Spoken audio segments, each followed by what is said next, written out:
9,000 revolutions per minute. No turbocharger, no electric motor, no hybrid assistance. Just a 4-liter flat-six engine breathing free air, spinning to a red line that exists in a category entirely its own among road cars in 2026. And that sound, that screaming, mechanical, naturally aspirated sound at 9,000 RPM, may be something that future generations of Porsche drivers will only experience through recordings. Welcome back to UC Car Review.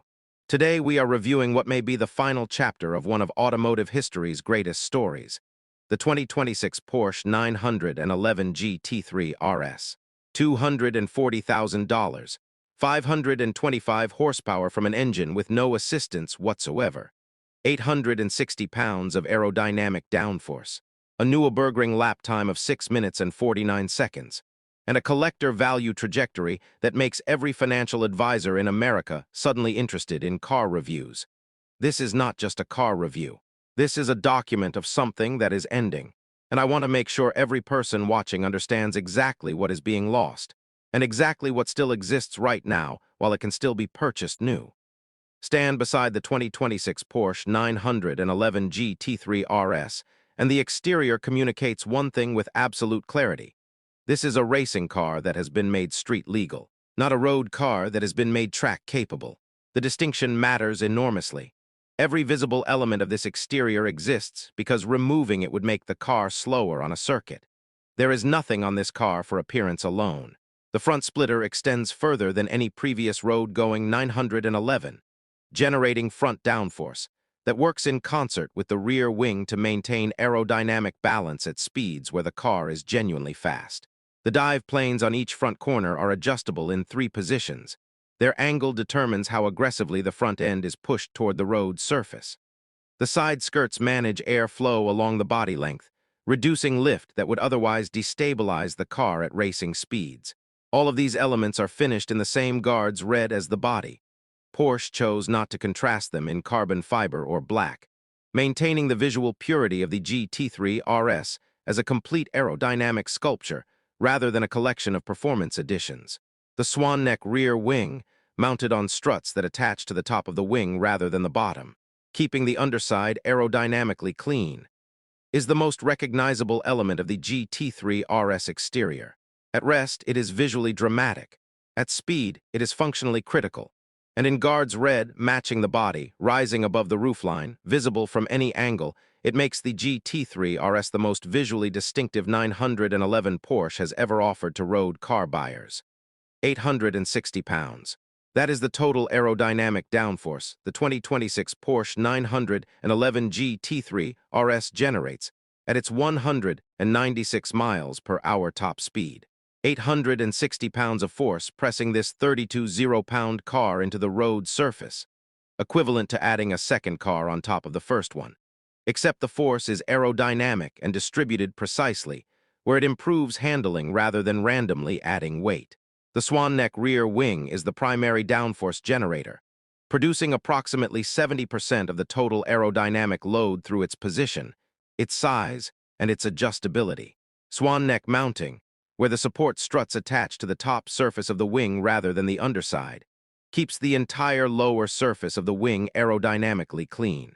An unobstructed lower wing surface generates significantly more downforce from the same wing area than a conventionally mounted wing. This mounting method was developed in Formula 1 and GT racing before Porsche brought it to the GT3 RS road car. The DRS system, drag reduction system, is a function that appeared on the GT3 RS, having previously existed only in Formula 1. A button on the steering wheel opens a slot in the rear wing that reduces drag by approximately 15% on straights, increasing top speed without changing the wing's downforce angle. In circuit driving, the driver opens DRS on the straight, and the wing automatically returns to full downforce position before the braking zone. This technology, in 2026, is available on a car with license plates. The engineering achievement this represents has not been sufficiently acknowledged by anyone in the automotive media. The PDK versus manual debate in the Porsche GT3 RS is the most passionate, most divided, and most frequently misunderstood discussion in the performance car community. I am going to give you the honest verdict based on driving both transmissions back-to-back on the same road on the same day? And the answer is more nuanced than either side of the debate acknowledges. The PDK dual-clutch transmission changes gears in 80 milliseconds. 80 milliseconds is approximately the time it takes to blink your eye. In those 80 milliseconds, the PDK has pre-selected the next gear, completed the gear chain, and resumed power delivery, all before your conscious mind has finished processing that you requested the shift. On a racetrack, the PDK produces lap times that a manual transmission cannot match regardless of driver skill. The Nürburgring lap time of 6:49 was set with PDK. A skilled driver with a manual transmission loses approximately 4 to 6 seconds per lap compared to PDK in an identical car. The manual gearbox, the 6-speed unit shared with the standard GT3, changes gears in the time it takes a skilled driver to execute a heel-and toe downshift. Approximately 300 to 500 milliseconds depending on the driver's speed and smoothness. The manual is measurably slower. It is also measurably more involving. The communication between driver and machine, the clutch feel, the gate resistance, the satisfaction of a perfectly timed downshift, creates an engagement with the driving process that no PDK shift can replicate regardless of how fast it is. My honest verdict, buy PDK for track days and personal best lap times. Buy manual if the driving experience matters more to you than the lap time. Both answers are correct. But if you are buying this car primarily as a collector vehicle, buy manual. In 20 years, the manual GT3 RS will be the rarer, more sought-after specification. The Rollcage option on the 2026 Porsche 911 GT3 RS is a factory-fitted, Porsche-engineered safety structure that transforms the vehicle's occupant protection capability to full motorsport specification. And it requires a dedicated discussion, because it is the most misunderstood option on the GT3 RS order form. The Rollcage is not a cosmetic addition. It is a structural modification that adds a complete FA specification safety cell to the road car's body.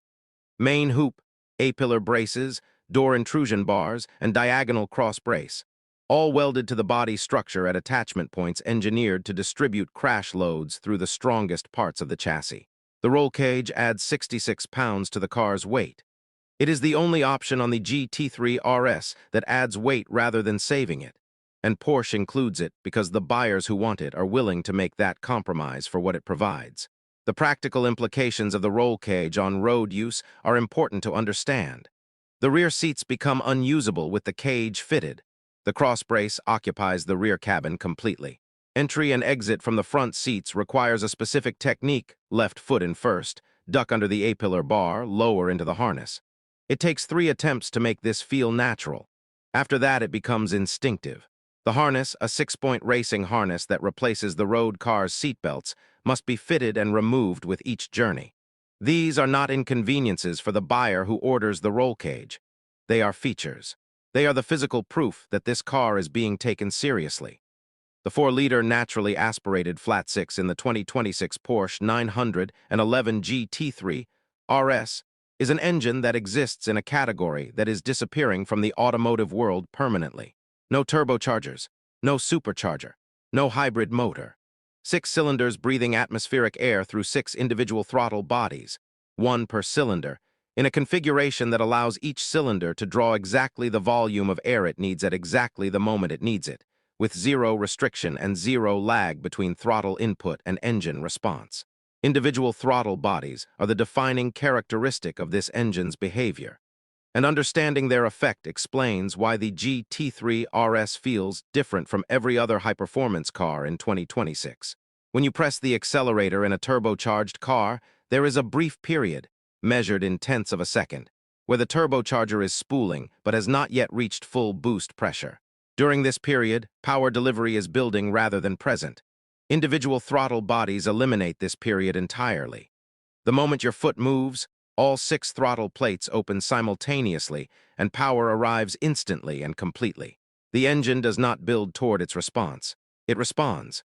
525 horsepower at 85.0 RPM. 346 pound-feet of torque at 63.0 RPM. A red line of 9,000 RPM. These numbers place the GT3 RS among the highest-revving, highest specific output naturally aspirated engines ever fitted to a road car. At 9,000 RPM, the sound this engine produces is not an exhaust note. It is an event. It is the kind of sound that makes people stop conversations, turn their heads, and feel something shift in their understanding of what a mechanical device can communicate. I drove the 2026 Porsche 911 GT3 RS on 2 consecutive days, one day on the road, one day on a circuit. And I am going to give you the most honest account of both experiences, because the GT3 RS demands honesty from anyone who reviews it. On the road, a challenging mountain road with smooth surface, good visibility, and zero traffic, the GT3 RS is demanding. Not difficult, not dangerous, but demanding. The suspension, set up for circuit use, transmits road texture through the structure in a way that requires constant physical attention from the driver. The steering, direct, communicative, and heavily weighted at speed, requires deliberate inputs rather than casual ones. The brakes, carbon ceramic, requiring operating temperature to perform at their peak, needs several hard stops to reach optimal condition. The GT3 RS on a road asks something of you, and in return it gives you everything. On the circuit, 1 hour at a German track with professional instruction, the GT3 RS revealed what it actually is. Every characteristic that feels demanding on the road becomes an asset on the circuit. The stiff suspension that transmits road texture now transmits corner load information that allows the driver to feel exactly how close the car is to its limit. The heavy steering that requires deliberate inputs now provides the feedback precision that makes corner entry decisions accurate at speeds where imprecision is expensive. The carbon ceramic brakes reach their operating temperature within 2 laps and thereafter provide stopping performance that simply does not exist in road cars. On the circuit, the GT3 RS is not demanding. It is generous. It gives a skilled driver more information, more feedback, and more capability than any other road car I have driven on a circuit. $240,750. And a question that every potential buyer needs to answer before signing the order form.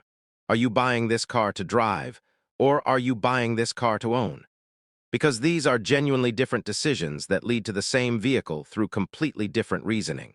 The driver buys the GT3 RS for what it does on a circuit and on a demanding road. The naturally aspirated flat six, the aerodynamic downforce, the communicative chassis, the braking performance. These are the reasons to drive a GT3 RS. They are sufficient reasons on their own. But the collector buys the GT3 RS for what it represents, the last, or near-last, naturally aspirated high-revving road car from Porsche's GT department. Previous naturally aspirated GT3 RS models. The 991.2 GT3 RS, the 992 GT3 RS, have appreciated significantly since production ended. The 997 GT3 RS in low-mileage condition now sells for 3 to 4 times its original purchase price. The pattern is consistent. When Porsche stops making naturally aspirated GT cars, and the industry's trajectory makes this increasingly certain, the cars that exist will become irreplaceable artifacts. Irreplaceable artifacts appreciate. My final honest verdict. Buy the 2026 Porsche 911 GT3 RS if you can. Not because it is the fastest car at its price. Not because it beats competitors on every specification. Buy it because it is one of the last opportunities to own a new car that connects you to the original purpose of the automobile. The pure, mechanical, human experience of controlling a machine at its absolute limit. When that experience is gone from new car showrooms permanently, the cars that preserved it longest will be remembered as the greatest. And the GT3 RS will be remembered as the greatest of them all. UC Car Review 2026 Porsche 911 GT3 RS. Perfect 10, the most important road car of our generation. Do not wait. Subscribe because next week we find out what replaces this, and nothing replaces this.